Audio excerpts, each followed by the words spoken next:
Gender, male, age 26, occupation, programmer. What is leadership? Standing up for what you believe in. Awesome, right?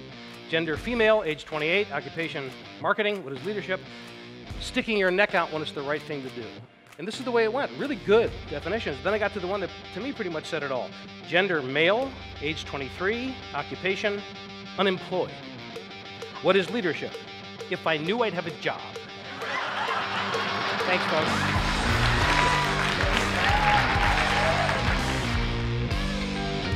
I can't tell you how many people I've met that have no positional authority whatsoever.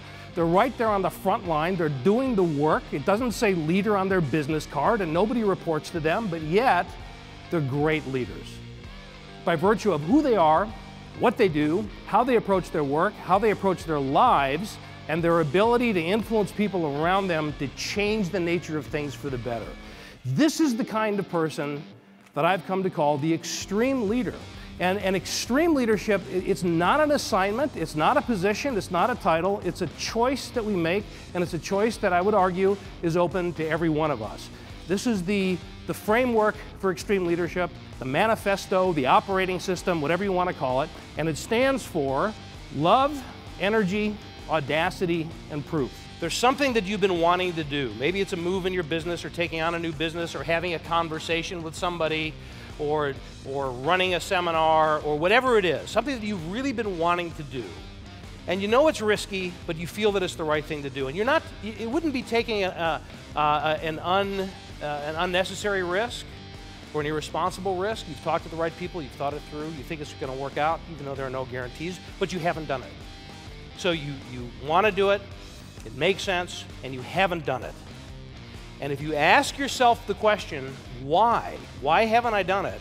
And the answer that you get back from yourself to yourself, the honest answer is, because I'm scared to, then that's the reason to do it. So push it to the point where it scares you a little bit. Now you know you're in the game.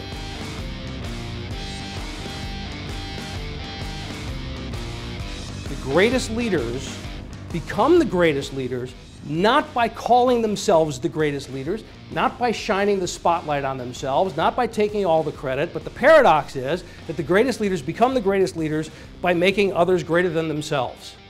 So he went back to that senior vice president that had demoted him, and he sat down with him and he said, please help me understand what happened. Tell me what I did wrong. And he said originally he went into this guy's office, he thought it was going to be a quick 10-minute conversation, ended up being a couple of hours. And what he learned about himself was this. Yes, he had built this incredible team. Yes, they had this amazing dynamic of love and teamwork, and yes, they were producing. But outside of the confines of his team, Ken was seen throughout the rest of the company as being essentially a belligerent bulldog. So what I'm going to ask you to do is probably not going to seem natural, but I'm going to ask you to put yourself aside for a bit. Put your own despair aside for a moment and focus your attention on somebody else. Can you find somebody that you work with that you can invest yourself in? Share what you've learned, share your knowledge, give your coaching, give your advice, give your perspective in order to raise that person up above yourself. And he started a leadership program, he started a mentoring discussion, he started helping these folks, the numbers started to go up, and he started to get his groove on again. And before he knew it, he was called into another meeting and he was told two things. Number one, the next director position that opens up, you are going to be a candidate for. And number two, we're giving you 5,000 shares of stock vested over 5 years because we want to keep you around.